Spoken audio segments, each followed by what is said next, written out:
Kızım benim. Oy kızım benim. Oy. Oy. Oy.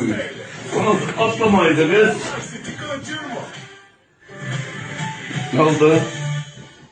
Gel konuşalım. Hafta içi her gün canlı yayınlar. Atlama sakın. 8'de.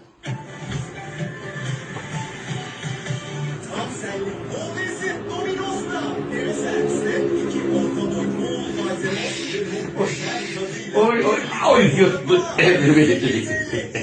Yuttun ya elimi. Yuttun elimi. Yoruldum, oynamıyorum ben. Küstüm. Çağırırsa oynarım ama.